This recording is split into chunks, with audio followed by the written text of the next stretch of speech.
자, 일단 오늘 계속해서 어렵다는 밑밥을 깔고 가보도록 하고, 일단은 이따가 또 아프리카로 봐주신 형님들은 추천이나 들사 좀 부탁 좀 드리고요. 그리고 이따 유튜브로 보시게 될 분들도 구독이나 좋아요 좀 부탁 좀 드리겠습니다. 여기 어렵다는 말씀 일단 드리고요. 자, 먼저 양키스 템파베이 얘기 좀 해보겠습니다. 뭐 다들 아시다시피 네스터 코르테스는 굉장히 독특한 투구폼을 가진 선수죠.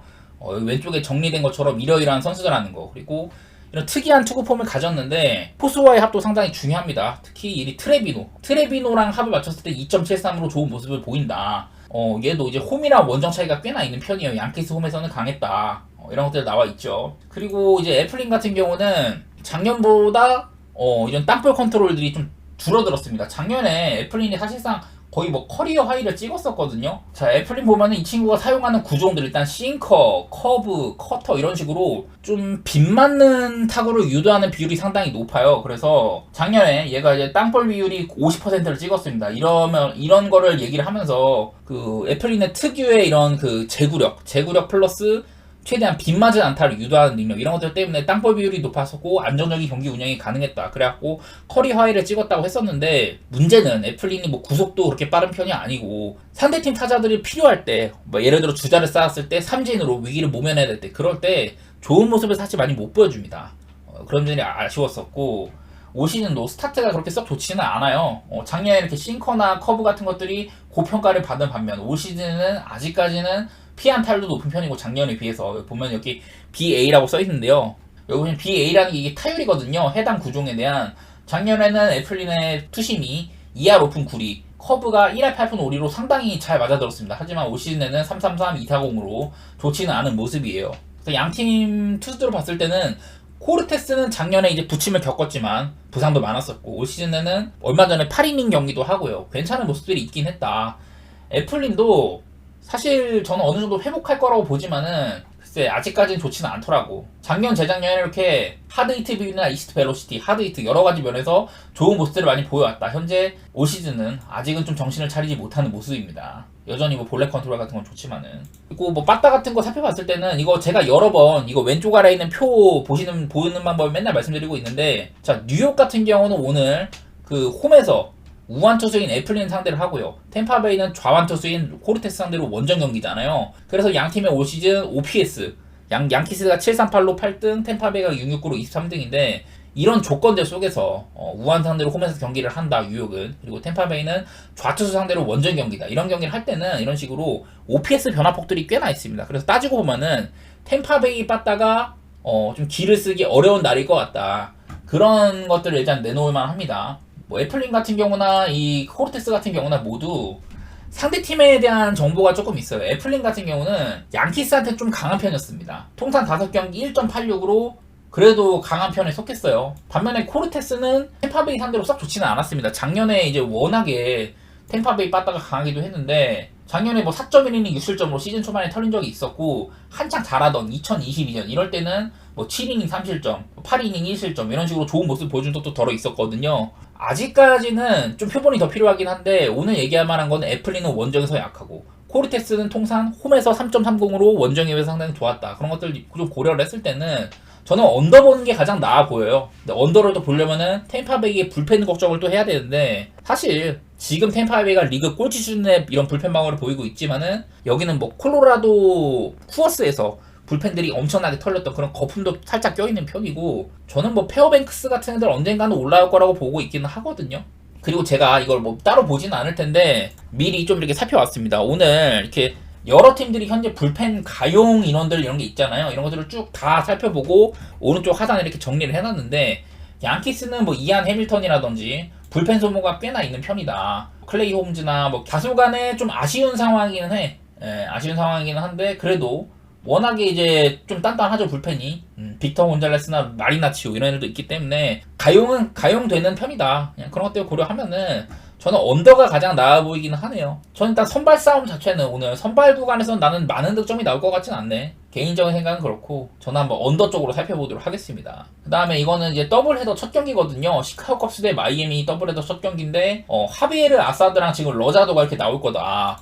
현재 예고는 이렇게 돼 있어. 근데 뭐 마이애미 쪽에서는 에드워드 카베라라든지 시카고 컵스 쪽에서는 이마나가가 나올 가능성도 뭐 아주 배제할 수 없기는 해요. 이거는 뭐 더블헤더 운용에 따라서 달라질 것 같긴 한데 현재로서는 아사드 대 러자도다. 근데 뭐 어제 제가 아사도에 대해서도 몇 번 얘기를 했는데 선발이나 불펜을 오가면서 뭐 대충 좋은 활약을 해주고 있다. 그냥 일단 방어율 자체가 낮아요. 이 친구의 구속이라든지 어떤 뭐 변화구가 엄청 좋다든지 뭐 그런 것까지는 사실 확인이 안 되는데 일단은 현재까지는 아사드도 좋은 모습을 보여주고 있는 것 같다. 러자도는 사실 아사드보다는 보여준 게 많은 투수예요. 작년에도 3.70, 재작년에도 3.32. 특히 작년에는 거의 뭐 한 188이닝을 먹어주면서 팀에서 한 2선발 내지 3선발급 활약을 해줬었거든요. 올 시즌 출발은 좀 좋지 않은 편이에요. 4경기 나와가지고 22이닝 7.65 굉장히 안 좋은데 나는 그래도 러자도는 얘는 가진 툴이 워낙에 좋기 때문에 언젠가는 올라올 거라고 보기는 봐. 글쎄요, 현재로서는 기대는 되지만은 얘가 올라올까라는 건 어디까지나 기대감을 품는 거고 현재까지 보여준 모습은 좋지는 않다. 그런 것들은 고려를 해야 됩니다. 그러니까 뭐 이 얘기는 하자면은 아사드는 그냥 꾸역꾸역 막는 스타일, 러자도는 좀 상대팀 타자를 압도하는 스타일이라고 봐야 되는데 올 시즌 시카고 컵스의 기세가 나쁘지 않죠. 더구나 내일 시컵 같은 경우는 물론 표본이 굉장히 적어. 이 저한투수 상대의 표본이 굉장히 적어요. 하지만 시카고 컵스는 올 시즌 저한투수 상대로 홈에서 경기를 했을 때는 OPS 같은 것들이 굉장히 높게 찍힌다. 이런 것들은 볼만 하겠습니다. 뭐 마이애미도 우한투수 상대로 원정 경기에서는 801로 괜찮게 찍히긴 한데 이거 역시 낮 경기까지 포함하면 조금 안 좋아져요.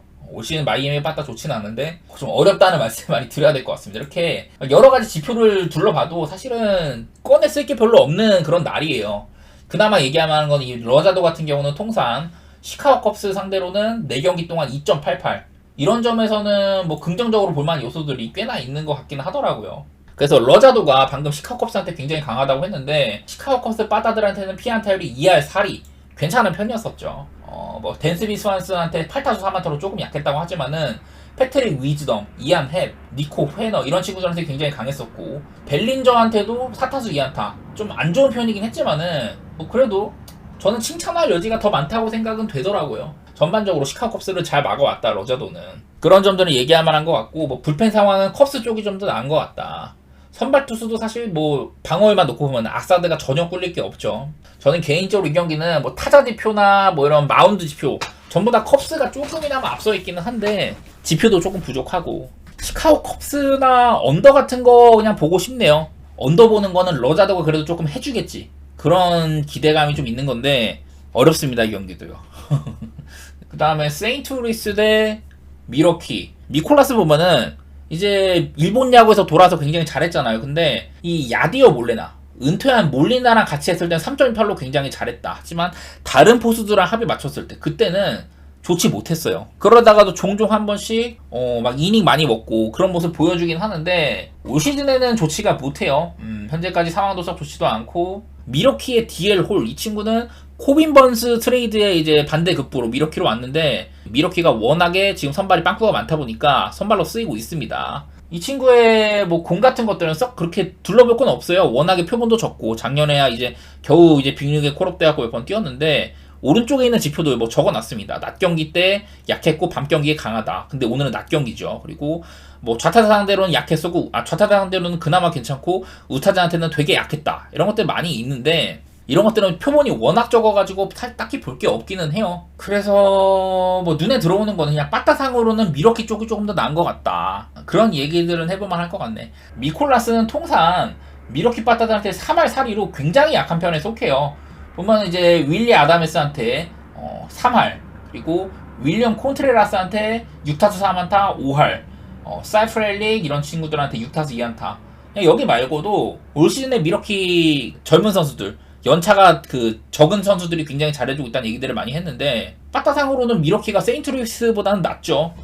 뭐 이런 상대적 지표 말고도 올 시즌 보여준 것들 세인트루이스는 지금 OPS 24등 미러키는 전체 2등이다. 그리고 미러키 역시 우한 상대로 원정 또 낮 경기 같은 거를 다 껴보면은 OPS가 굉장히 좋아져요.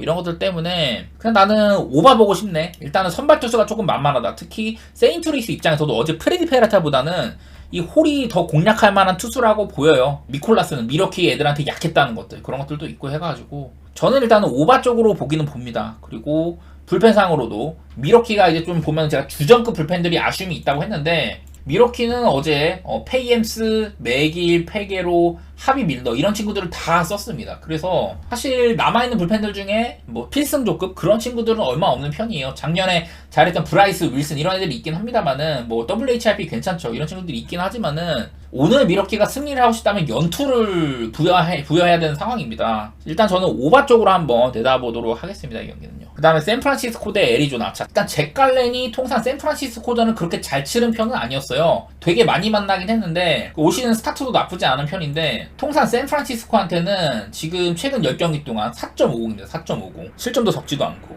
뭐 잭 갈렌은 이렇게 뭐 좌우에 이거를 이제 어제보다는 조금 더 줄여서 할 건데 애리조나 홈에서는 2.77인데 통산 원정에서는 3.57로 안 좋아진다. 그리고 카일 해리슨 얘는 그 포심을 굉장히 좀 즐겨 쓰는 투수예요. 자 보면은 얘는 67.4%의 이런 구사율 말 그대로 포심에 굉장히 의존을 많이 하는 스타일이다. 포심에다가 체인지업 주로 던지고 이렇게 두 가지 구종으로만 거의 90%가량의 운용률을 보이고 있어요. 그나마 이제 슬러브 같은 거 조금 이렇게 섞어 던지고 하는 편인데 올 시즌 포심 패스트볼의 피안타율이 1할 9푼밖에 안 돼요. 이런 점들은 굉장히 좋게 볼만하죠. 이래갖고 포심 패스트볼의 구종 가치가 상당히 높은 평가를 받고 있다. 제구력도 괜찮은 편인데 아무래도 구사하는 구종들이 포심이나 체인지업 여기다가 가끔 슬러브 쓰는 정도 이렇게 좀 단조롭기 때문에 아직까지는 타자들이 해리슨의 공을 막 언터처블급으로 못 친다거나 그 정도까지는 아니에요. 그리고 얘도 보면은 통산이 좌타자한테 굉장히 약했었고 우타자한테는 강했다 이런 것들이 있는데 애리조나에는 코빈 캐롤 말고는 대단한 좌타자는 없는 편이고 그리고 홈에서 강하고 원정에서 약했다 이런 것들이 있기는 한데 어디까지나 카일 해리슨도 작년에 데뷔해갖고 얼마 안 던지 쓰다 보니까 표본이 많이 부족해요. 그냥 어제 보여준 것도 그렇고 요즘에 샌프란시스코 빠따 문제도 상당히 심각합니다. 그래갖고 저는 일단 애리조나 쪽을 좋게 보기는 봐요. 이 경기가 뭐 잭 갈렌도 등판하는 경기고 샘플을 가기가 굉장히 어렵습니다. 얘네가 지금 5경기 연속으로 좀 빈타에 시달리고 있는 편이고 애리조나는 어제 대폭발을 했다. 물론 대폭발한 다음날은 그만큼 또 따라오리란 보장이 없기는 하지만은 그냥 빠따상으로도 그렇고 애리조나를 보는 게 일단 타당하다 싶기는 하네요. 왼쪽 아래에 있는 이런 특정 조건들 속에서는 애리조나도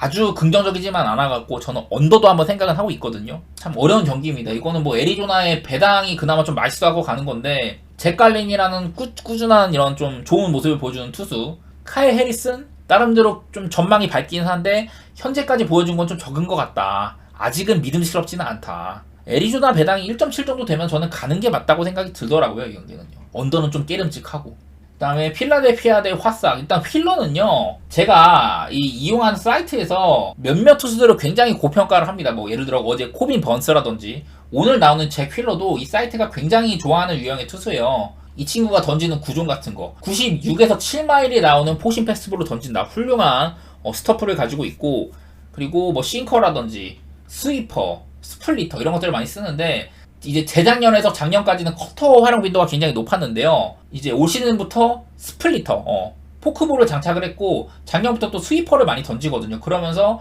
이런 커터의 비중이 상당히 낮아졌다. 자, 작년이나 뭐 이제 여러 해 동안 휠러의 패스트볼은 상당히 고평가를 받아왔습니다. 작년만 해도 휠러의 패스트볼이 구종 가치가 17 굉장히 높았었고 피안타율이 1할 9푼 9리 2할이 안 됐었거든요. 근데 올 시즌 보면은 이 휠러의 공이 포시 패스트볼의 피안타율이 2할 8푼 1리에요. 좋지가 않다. 이게 왜 그러냐면은 작년까지 그 휠러의 패스트볼이 95.8마일이 나왔어. 근데 올 시즌은 94.2마일입니다. 한 1.6마일이 안 나오고 있거든요. 구속이 안 나오고 있다. 그런 것들 때문에 휠러가 아직까지는 이런 좀 궤도에 오르지 못한 모습? 자신의 원래 컨디션이 안 나오고 있다. 그런 것들은 조금 의심이 되더라고요. 다만 제가 아까 얘기하려던 거 온통 빨간색이죠. 이런 뭐 배럴 타구나 이스트 벨로시티, 하드 히트 이런 부분에서도 지난 몇 년 동안 흠잡을 데가 없었고 볼넷 컨트롤도 괜찮은 편이고 삼진도 굉장히 잘 잡고 휠러는 고평가 받아 마땅한 투수죠. 뭐 플레이오프 같은 큰 무대에서도 굉장히 잘하는 편이고 글쎄 올 시즌 아직 초반에는 약간은 조금 애매한 모습이 있는 것 같다. 의심이 조금 들기는 해. 직전 경기 피츠버그한테 5이닝 5실점 쳐맞는 거라든지 세인트루이스한테 7이닝 3실점을 하고도 패배했다는 거 그냥 승운이 안 따라요. 지금 4경기 했는데 방어는 3.00입니다만은 0승 3패예요. 그리고 화이트삭스의 소로카는 이 친구는 뭐 워낙에 부상도 너무 길었었고 제대로 시즌을 소화한 게 벌써 한 4, 5년 전이거든요. 그래서 얘기할 게 별로 없어. 제가 여기 적은 것처럼 2019년이 플루크 시즌이라고 보고 그때는 제구가 좋았는데 작년에도 19이닝, 작년에 32이닝 12볼넷, 올 시즌 19이닝 12볼넷 이런 식으로 제구도 조금 망가진 느낌이 있고 일단은 소로카는 아직까지는 불투명합니다. 휠러에 비해서는 좀 한없이 작아 보이는 모습이 있기는 있죠. 그리고 뭐 불펜 상황 같은 거 보면 올 시즌 필라델피아 불펜이 좋지도 않지만은 선수들 쓴 것도 필라델피아가 꽤 많이 썼어요. 유니어, 마르테 이런 친구들이 남아있긴 한데 그 불펜 컨디션이 좋지가 않은 필라델피아다. 전반적으로 불펜 상황은 화이트삭스가 조금 더 낫습니다. 그래서 이 경기도 저는 당연히 이 양팀의 체급 차라든지 여러가지 봤을 때는 선발투수 우위라든지 그런 것들 봤을 때는 필라델피아를 보는 게 맞긴 한데 휠러도 아직까지는 제 궤도가 아닌 것 같고 불펜 리스크도 있고 그렇다고 필라델피아 빠따? 어제는 잘 쳤어. 어제는 잘 쳤지만은 그것도 이제 알렉봄이 혼자서 3런 2방 6타점을 몰아쳤거든요. 필라델피아 빠따가 꾸준하다고는 보기 어렵다. 그런 애가 좀 들어갔고 저는 물론 뭐 필라델피아 승리도 보고 필라델피아 승리가 너무 배당이 낮아가지고 마행까지도 내다봐야 되긴 하는데 사실 믿음이 별로 없는 경기이긴 하네요. 이 경기도요. 그 다음에 신시내티 대 천사. 저는 애쉬 크래프트를 좀 높게 평가하는 사람 중에 한 명이에요. 제가 여기다 이렇게 정리를 해놨는데 작년 기준으로 지난 시즌 기준으로 애쉬 크래프트가 6월 30일 이전에는 되게 못했습니다. 정규 시즌이니까 전반기 이제 좀 막바지 들어서 정신을 차렸는데 6월 30일 이전에는 69이닝 동안 7.17 되게 못했어요. 근데 그 이후로는 76이닝 동안 2.58 굉장히 잘했습니다. 좋은 모습들을 많이 보여줬는데 올 시즌도 그 시작이 아주 나쁘진 않아요. 작년보다는 그래도 수월한 편이긴 하다. 기본적으로 얘가 가지고 있는 게 참 좋아. 툴이 좋아요. 애쉬크래프트 같은 경우는 커터를 43.3%, 슬라이더, 싱커 이렇게 던지는데 대부분의 공들이 타자의 타이밍을 뺏는다든지 끝에서 깎여나가는 그런 떨어지는 공들이거든요. 95.6마일가량의 커터를 구사를 한다. 자, 리그에서 최고의 커터를 뿌린 투수가 누굽니까? 코빈 번즈거든요. 근데 코빈 번즈만큼의 뭐 그런 위력까지는 아니더라도 이 친구도 이 커터가 구속이 잘 나오는 커터는 진짜 위력이 대단한 거거든요. 근데 95.6마일의 커터를 뿌린다. 저는 애쉬크래프트가 가진 잠재 가능성을 굉장히 높이 평가하는 사람 중에 한 명입니다. 전반기 때는 땅볼 비율이 잘 안 살아났었는데 한창 잘하던 시기 그때는 땅볼 비율이 51%였어요.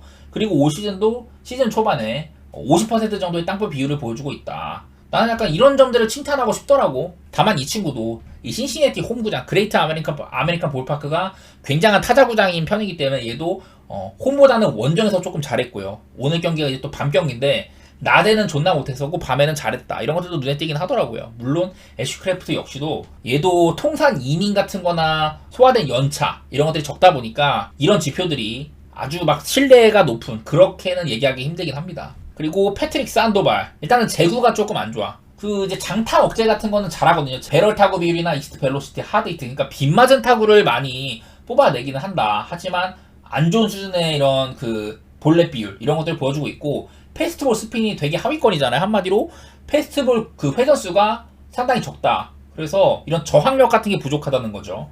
이러다 보니 또 제대로 쳐맞는 공들은 장타가 되는 그런 빈도가 상당히 높다는 거예요. 이런 점들이 조금 아쉽더라고. 그래가지고 이것도 좀 어려워요. 저는 뭐 원래는 두 선수 모두 다 괜찮은 땅볼 투수로 이닝도 어느 정도 먹어줄 수가 있고 좋게 보기는 하는데 얘네 둘 다 리스크가 어느 정도 있긴 있어요. 제가 좀 비관적인 얘기만 많이 하는데 일단 신시내티 승 쪽으로 보고 있거든요. 근데 걱정되는 거라면 이런 거 천사가 빠따가 좋지는 않지만은 우한 상대로 원정 밤경기 이럴 때 평소보다 좋게 찍힌다는 거 이런 것들 때문에 천사 역시 만만히 볼 상대는 아니다. 신시내티 역시 그 OPS 상으로 뭐 이 표본이 적어서 그렇지 신시내티도 OPS가 꿀리지는 않아요. 좌한투 상대로 홈에서 786 표본이 적어서 그렇지 괜찮게 찍히는 편이고 천사가 평소보다 좋아서 그렇지 신시내티가 그렇게 크게 꿀리는 건 아니다. 이런 말씀 드리면서 저는 한번 신시내티 쪽을 좋게 보도록 하고요. 나는 원래 작년에도 애쉬크래프트 꿀빨 때는 신시내티 승이나 프렌에다가 언더 쪽으로 많이 갔거든. 언더도 한번 보도록 하겠습니다.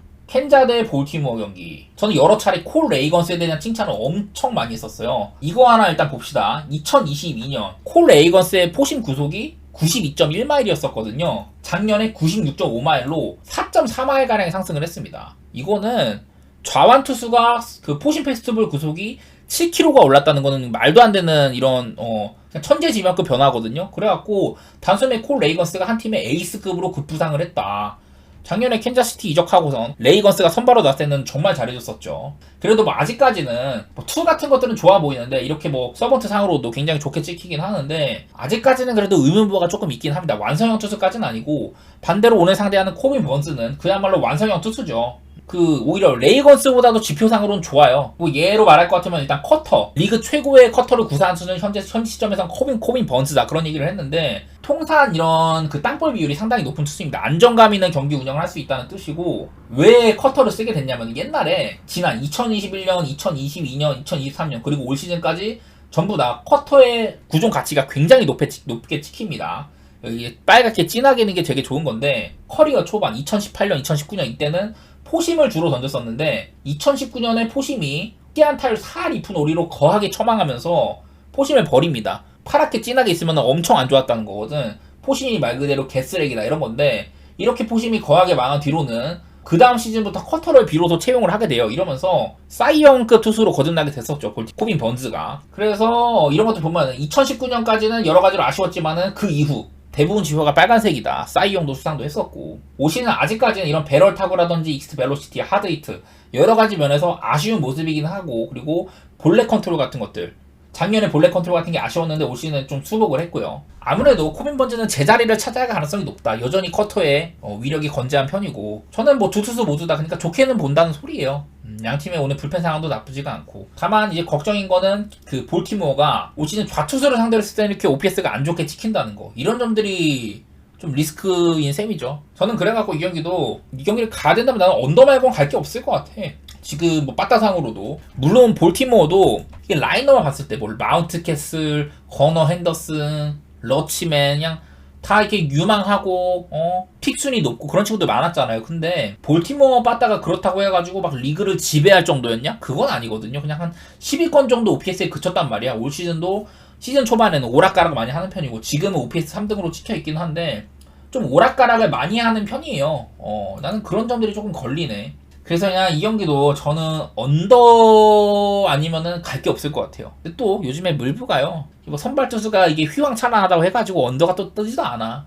되게 어려운데 내일 이렇다니까. 내일 되게 어려워하고 제가 방제도 적어놨어요. 오늘 경기들이 상당히 어렵고 이런 지표발로 밀고 나가야겠다. 레이건스나 번스나 스타트가 상당히 괜찮은 편이고 둘 다 뭐 방어율 1.93, 2.28 이렇고 빠따는 그래도 켄자가 조금 우위인 것 같다. 하지만 켄자 빠따가 번즈를 골타 먹일 수 있을까? 쉽지는 않아 보인다. 그냥 그런 것들이 좀 생각이 나가지고 저는 언더 한번 보도록 하겠습니다. 그 다음에 애틀랜타 대 텍사스. 자, 애틀랜타는 찰리 모튼이 나와요. 다들 뭐 아실 분들은 아시겠지만 찰리 모튼은 나이가 굉장히 많은 투수죠. 이제 올해로 아마 40살인 걸로 알고 있는데 찰리 모튼은 되게 웃긴 게 2016년에서 2017년 이때 구속이 3마일이 상승을 했어요. 6kg가량 상승을 한 거죠, 구속이. 그때도 나이가 한 30, 한 셋, 넷? 투수로서 굉장히 많은 나이였는데 그때 갑자기 구속을 상승을 했고 리그 최고 수준의 커브를 구사한 투수입니다. 찰리 모튼은요. 여기 보면은 뭐 진하게 있는 거 있잖아요. 이게 전부 다 커브입니다.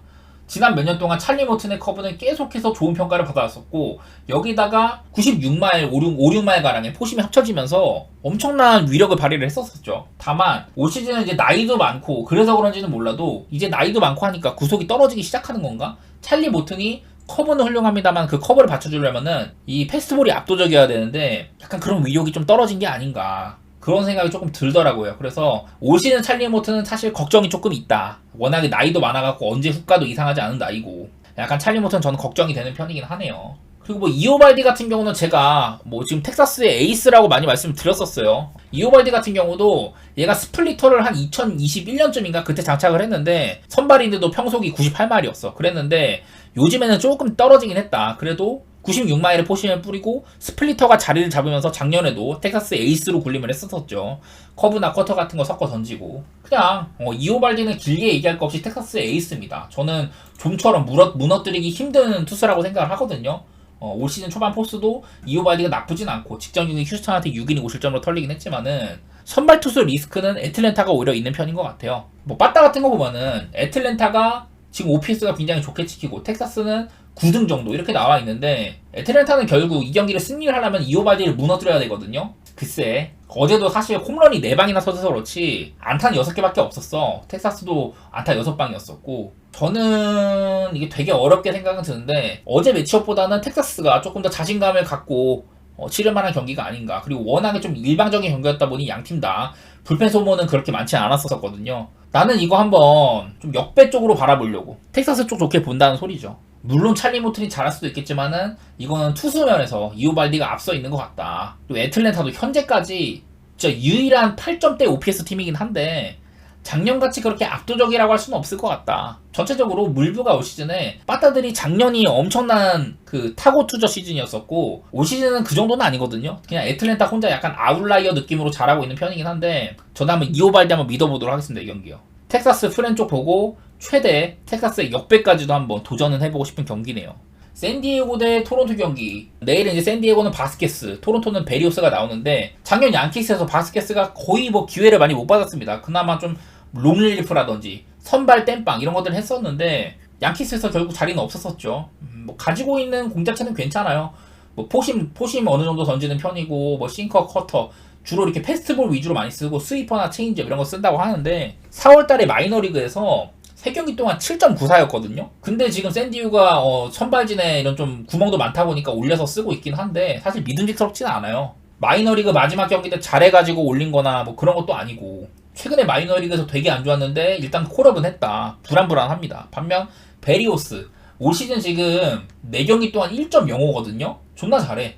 그냥 빈틈이 없어요. 자, 베리오스는 이제 좀 볼 배합 같은 걸 한번 보도록 할게요. 작년에 베리오스가 싱커 비중을 많이 대폭 상승시키고 그리고 포심을 좀 낮췄어요. 그리고 올 시즌 들어서는 체인저 비중을 낮추고 슬러브를 거의 엄청 올려 쓰고 있습니다. 이렇게 보면 지난 몇 년 동안의 베리오스와 이런 볼 배합 변화거든요. 보시다시피 올 시즌 들어 이렇게 좀 극단적으로 많이 가고 있습니다. 94마일에 달하는 싱커 그리고 슬러브를 많이 쓰면서 이게 베리오스가 굉장히 좋아졌어요. 지금 베리오스가 왜 이렇게 포심을 갑자기 버리기 시작을 했냐면은 지난 몇 년 동안 포심의 구종 가치가 꽤나 많이 떨어졌다. 2022년에 마이너스 17로 극악이었었고 2021년에 마이너스 5, 2020년에 마이너스 7. 베리오스가 옛날에 미네소타 시절부터 나름대로 미래가 진짜 밝은 투수다 이런 얘기를 많이 들었는데 비로소 작년쯤에서야 이렇게 좀 빛을 봤잖아요. 그리고 올 시즌도 출발이 굉장히 좋아 보이고 그런 데는 포심을 비중을 줄인 게 크게 한 몫을 한 것 같다. 한동안 이렇게 하드 히트 비율, 뭐 이스트 벨로시티 이런 것들이 좋았었다가 지난 몇 년 동안 안 좋았었잖아요. 근데 작년에 어느 정도 회복을 했다. 올 시즌에는 아직까지는 좋게 지키지가 않고 있는데 그럼에도 불구하고 배럴 타구를 잘 컨트롤하면서 실점이 굉장히 적은 편이거든요. 그래서 이런 투구 내용상으로 베리오스가 좀 좋아진 것도 있고 그런 것도 좀 꼬집고 싶네요. 선발상으로 샌디보다는 토론토가 확실한 우위에 있다. 이렇게 볼만하고 그리고 또 기분 좋은 게 하나 있다면은 이 베리오스는 샌디에이고 타자들한테 굉장히 좀 강한 편이라고 봐야 됩니다. 그거 하나 보여드릴게요. 샌디에이고 로스터에 있는 타자들한테 2할 정도로 그래도 강한 편이었다. 78타석을 상대했으니까 표본도 꽤 많은 편이고 젠더 보가츠를 26타수 5안타로 압살을 한 편이었었고 메리 마차도한테는 조금 약했네요. 15타수 6안타, 피안타율 4할 정도로 좀 안 좋았었고 타일러 웨이드 7타수 1안타, 주릭슨 프로파 6타수 무안타, 히가시오카 10타수 2안타 이런 식으로 전반적으로 샌디에고 타자들한테 마차도 빼고는 다 셌습니다. 저는 이 경기 배당 일단 마음에 들었어요. 선발 우세도 확실히 토론토에 있고 그나마 이제 조금 걱정스러운 거라면 이거 토론토가 이런 OPS 안 그래도 지금 샌디한테 OPS가 밀리는데 이런 조건들 속에서 우한 상대 원정 경기 밤에서 하는 경우는 527로 OPS가 굉장히 낮게 찍힌다는 거 이런 것들이 조금 아쉽긴 한데요. 아무래도 지금 시즌을 얼마 안 치렀고 이런 것들은 결국 평균에 수렴하거나 제 모습을 찾게 돼 있습니다. 저는 언젠가는 이제 겨우 시즌은 뭐 얼마 하지도 않았는데 앞으로는 이게 좀 변화가 있을 거라고 보고 있고 내일은 한번 토론토 쪽을 좋게 보도록 하겠습니다. 이거는 뭐 토론토가 배당도 좋은 편인 것 같아요. 자, 미네소타 대 디트로이트 양팀 선발들은 베일리 오버랑 리즈 올슨입니다. 제가 작년에도 뭐 리즈 올슨은 이제 그 콜업 되고선 초반에는 좀 잘했었거든요. 그냥 오락가락 많이 했었고 베일리 오버 지난해 그리고 재작년에도 굉장히 잘했는데 올 시즌 출발이 좋지는 않다. 이제 저점을 찍었던 캔자스시티한테 1.1이닝 8실점으로 엄청 무너졌던 거. 다저스한테 5이닝 2실점, 디트로이트한테 6이닝 무실점 이런 식으로 좀 정신이 돌아온 것 같거든요. 이건 리즈 올슨의 상황이 좀 궁금한데 어려운 경기네요. 양팀 다 선발 투수들이 제대로 정신을 차린 게 맞나 그런 것들이 궁금하고 빠따 역시나 어떤 뭐 뚜렷하게 보이는 게 없다 이런 것들 때문에 좀 빡셌던 것 같아요. 그래갖고 저는 이 경기는 좀 이렇게 좀 우선순위를 내렸고 다저스 대 매츠 빠따가 과연 내일은 어떨지 잘 모르겠어. 일단은 케빈 스톤 스프링 시즌에 굉장히 잘했습니다. 프리 시즌에 되게 잘했던 개빈 스톤인데 지금은 그냥 14.2이닝 15삼진으로 평범한 수준이고 방어율도 3.68이고 근데 호세 부터가 오히려 이 새끼가 폼이 더 좋아요. 뭐 두 경기 동안 그 6이닝 먹으면서 삼진 15개 나쁘지 않아. 작년에도 어느 정도 싹수는 보였었는데 크게 털린 적도 없었고 호세부터가 작년에도 싹수는 보였는데 현재까지 보여준 모습으로는 꽤나 가능성이 있어 보이네요. 다저스 같이 좀 빡센 팀을 상대로 어떨지 봐야겠습니다만은 오히려 매치는 엄청난 투자를 했던 지난 시즌보다도 올 시즌 초반 스타트가 더 좋아 보이기는 하네요. 양팀 다 이렇게 OPS 같은 것들은 괜찮게 찍힌다. 매치의 상승폭이 좀 더 눈에 띄긴 하는데 역시나 표본이 부족하기 때문에 그렇게 뭐 대단히 볼 건 없을 것 같고 이 정도만 말씀드릴게요. 여기 적혀있는 경기들은 제가 뭐 옆에다 이렇게 뭐 어떤 거를 보는지 써놓기는 했는데 그냥 이거보다는 이런 스탯 같은 것들 참고하시기 바랍니다. 그리고 워싱턴 대 휴스턴 경기 트레버 윌리엄스 대 로네 블랑코. 로네 블랑코가 그 이제 노히트 경기 하고 그리고 그 이후로 텍사스 상대로 6이닝 무실점 그리고 또 텍사스한테 6이닝 2실점 이런 식으로 졸라 잘하고 있거든요. 근데 워낙에 여지껏 보여준 게 별로 없는 수다 보니까 아직은 믿음이 잘 안 가긴 하죠. 사실 아직 제대로 된 평가를 받기에는 좀 아직 시기상조라고 보이긴 해요. 저는요. 트레버 윌리엄스도 작년에 이제 풀타임으로 뛰면서 144.1이닝 5.5 피홈런도 34개 되게 못했는데 올 시즌은 아직까지 3경기 동안 피홈런이 하나도 없고 3.45 확실히 작년보다 좋아졌거든요. 트레버 윌리엄스가 지난 몇 경기 동안 잘했던 것처럼 휴스턴 빠따들을 녹여낼 수가 있냐 그게 문제인데 보면 휴스턴이 지금 OPS가 전체 3등이잖아요. 근데 이런 조건들 속에서 우완투수 상대 원정에서는 647로 OPS가 엄청 떨어집니다. 그래서 이런 것들을 봤을 때는 혹시나 트레버 윌리엄스한테 기회가 올까? 그리고 로네 블랑코 현재까지는 상당히 좋은 모습을 보였다. 이런 것들을 고려를 하면은 저는 뜬금 언더도 한번 생각은 해보게 됩니다. 그 정도는 한번 말씀드려보도록 할게요.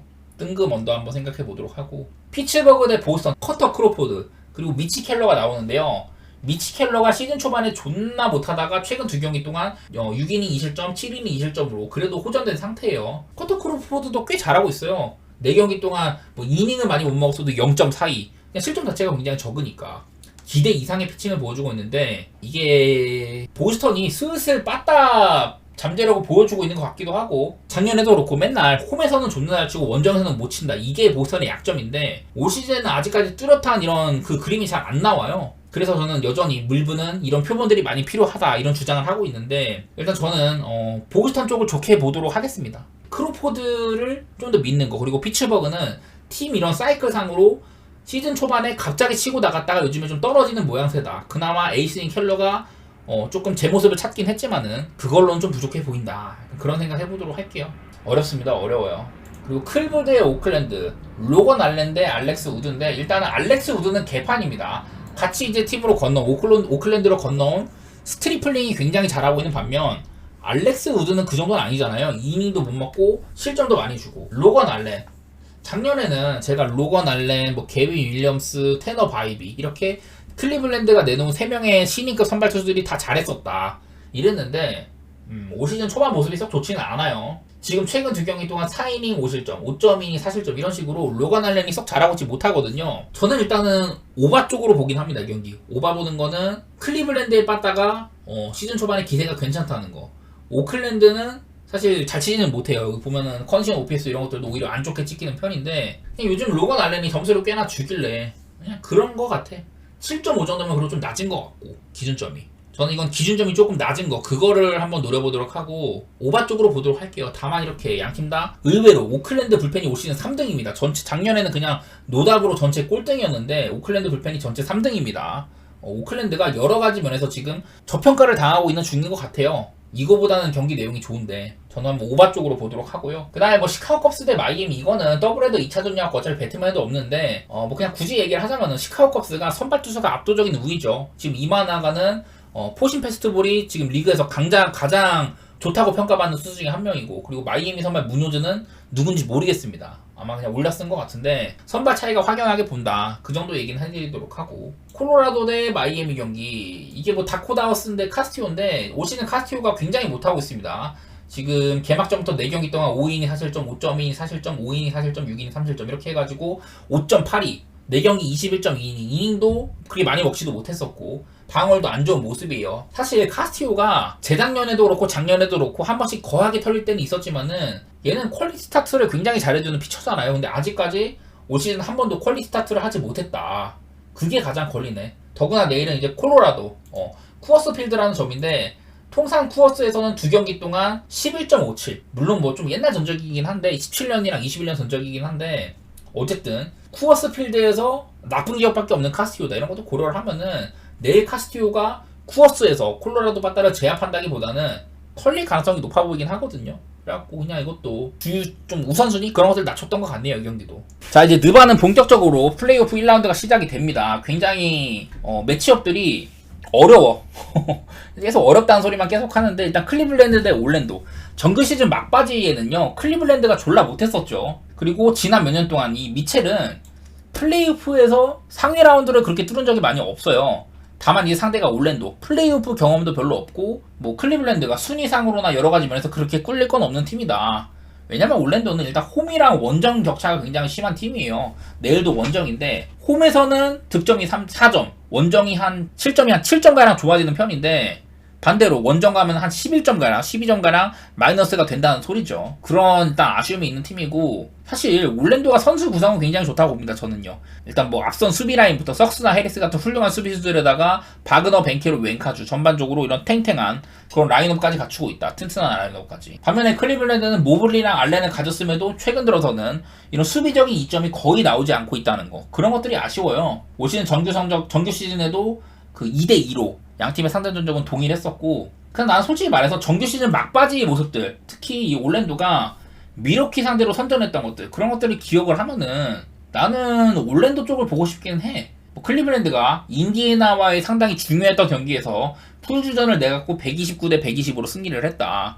그런 것들은 긍정적으로 보기는 보는데 다른 뭐 여러가지 스탯 같은 것에서도 건질 게 없었었고 제 인상으로만 보면요 확실히 막바지 때 보여준 모습은 클리블랜드보다는 올랜도가 조금 더 저력이 있어 보이긴 했다. 그런 말씀을 드릴 만한 것 같네요. 플레이오프 경험이 없다는 거 그런 것들은 조금 신경 쓰이긴 하는데 저는 한번 올랜도 쪽으로 프렌 정도는 보도록 하겠습니다. 되게 어려운 경기인 것 같은데 그리고 사실 언더보다 어려워. 이 경기가 일단 올랜도나 클리블랜드 일단 타이틀 놓고 보면 언더가 맞고요. 그리고 올랜도도 이런 좀 타이트한 경기들에서는 언더 게임을 상당히 많이 했다. 그런 것들이 있기는 한데 사실 클리블랜드도 이게 득점을 좀 많이 달려가지고 하라면 하는 팀이고 얘네가 클리블랜드가 투빅을 쓰는 팀답지 않게 생각보다 점수가 많이 나는 편이기도 해요. 그리고 올랜도도 상대방이 페이스를 끌어올리면 같이 맞춰서 따라가는 편이고 한 쿼터에 막 70점도 내는 그런 팀이다 보니까 사실 언더워도 까다롭기는 한데요. 208.5 다소간에 낮기는 합니다. 근데 어쩔 수 없을 것 같아.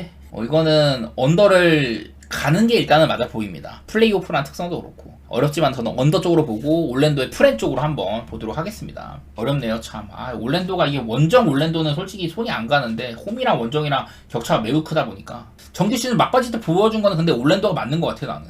미네소타 대 피닉스 경기 저는 이게 진짜 미네소타는 큰 위기입니다. 왜냐면은 자 올 시즌도 그렇고 일단 맞대결 성적 한번 보여드리도록 할게요. 피닉스랑 미네소타 상전 전적이 3대 0이에요. 피닉스가 전부 다 승리를 했습니다. 11월달 그리고 한창 중요했던 이런 4월달 두 경기 동안 피닉스가 전부 2승을 했거든요. 이게 가장 커고요. 가장 최근 4월 15일 정규 시즌 최종전 때 125대 106 이 경기는요 미네소타가 잡으면은 1위 도전도 한번 가능했던 경기였어요. 근데 이 경기를 미네소타가 패배를 하면서 피닉스는 6시드 자리로 올라섰다. 뭐 그런 경기였었고 어쨌든 내용상으로 굉장히 중요한 경기였는데 미네소타가 패배를 했다는 거예요. 이날 보면은 미네소타 야투 51.4% 나쁘지 않았고 3점이 조금 모자랐지만은 미네소타는 그래도 할 만큼 한 경기였습니다. 반면에 피닉스가 어땠냐면요 야투율이 54.7% 3점 55.2% 그야말로 개터진 경기였었다. 폭발했던 경기예요. 그리고 그전 경기 4월 6일날 경기 이때도 97대 87로 피닉스가 승리를 했는데 확실히 그전보다는 좀 언더게임 양상이었었죠. 보면은 미네소타 야투율이 30%대였습니다.